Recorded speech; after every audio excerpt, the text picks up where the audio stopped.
আসসালামু আলাইকুম। একটি মানুষ মারা গেলে কতদিন পর্যন্ত শোক পালন করা জায়েজ আছে? প্রতিটি মুসলিমের জানা প্রয়োজন, প্রত্যেকটা মুসলমানের জানা প্রয়োজন, প্রত্যেকটা ইমানদার জানা প্রয়োজন। একটা মানুষ মারা গেলে কতদিন পর্যন্ত তার জন্য শোক পালন করা জায়েজ আছে, বৈধতা আছে। প্রতিটি স্ত্রীর তার স্বামীর জন্য 4 মাস 10 দিন পর্যন্ত শোক পালন করা জায়েজ আছে। আল্লাহ সুবহানাহু ওয়া তাআলা কুরআনুল কারিমে স্পষ্ট জানিয়ে দিয়েছেন, স্ত্রী তার স্বামীর জন্য 4 মাস 10 দিন পর্যন্ত শোক পালন করবে, আর অন্যান্য ব্যক্তির জন্য 3 দিনের অধিক শোক পালন করা তার জন্য কোনো রকম বৈধতা নাই। আমাদের দেশ তথা পৃথিবীর সকল রাষ্ট্রেও যেভাবে শোক পালন করে, জাতীয় নেতা হোক আর যিনি হোক না কেন, 4 দিনের বেশি শোক পালন করা, শোক দিবস পালন করা, এগুলো সম্পূর্ণ নাজায়েজ, হারাম এবং এর বিধর্মীদের কালচার। যারা রাষ্ট্রীয়ভাবে শোক পালন করেন, এখান থেকে ফিরে আসা লাগবে। ইসলামে যেটা গ্রহণযোগ্যতা নাই, ইসলাম যেটা নিষেধ আছে, সেটা কখনোই করা যাবে না, সে যে আর ক্ষেত্রে হোক না কেন।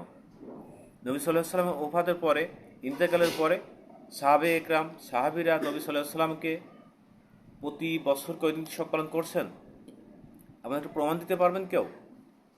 নবী সাল্লাল্লাহু আলাইহি ওয়াসাল্লামের শোক পালন যদি প্রতি বছর না পালন করে সাহাবীরা, আপনি আপনার বাপ দাদা, নেতা খেতা ইত্যাদি মারা গেছে, তার জন্য কীভাবে আপনি শোক পালন করেন প্রতি বছর? 50-60 বছর বা 100-150 বছর আগে মারা গেছে, তার শোক পালন করার কোনো রকম বৈধতা নাই। আপনি যদি মুসলমান হয়ে থাকেন, ইমানদার হয়ে থাকেন, অবশ্যই আপনার এটা ফলো করতেই হবে। আপনি যদি এটা ফলো না করেন, আপনার নামটা কেটে অন্য ধর্মে যোগ করে নিয়েন। অথবা ইসলাম বা মুসলমান বা ইমানদার পরিচয় দিতে হলে অবশ্যই আপনার ইসলাম মানতেই হবে। যদি না মানেন, তাহলে এই দল থেকে বা ইসলাম থেকে বা মুসলমানের নাম থেকে, ইমানদারি নামটা কেটে অন্য দলে বা অন্য ধর্মে চলে যেতে পারেন, সমস্যা নেই। আপনি ফাজলামি করবেন, দেশে একটা বিশৃঙ্খলা সৃষ্টি করবেন, এটা মেনে নেওয়া যায় না। আপনার বাপ মারা গেছে, তার কোনো খোঁজ নাই। আপনার নানা মারা গেছে, দাদা মারা গেছে, তার কোনো খোঁজ নাই। আপনার মা মারা গেছে, খোঁজ নাই। আপনার সন্তান মারা গেছে, খোঁজ নাই। আপনার কোন নেতা মারা গেছে, প্রতি বছর আপনি সেটা পালন করবেন,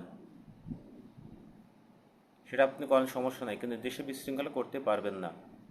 অতএব ইসলাম যেটা বলে, কোনো মানুষ মারা গেলে 3 দিন শোক পালন করবে, কোনো স্বামী মারা গেলে তার স্ত্রী 4 মাস 10 দিন শোক পালন করবে। এটা হচ্ছে ইসলামের বৈধতা আছে, তার বেশি কোনো বৈধতা নাই।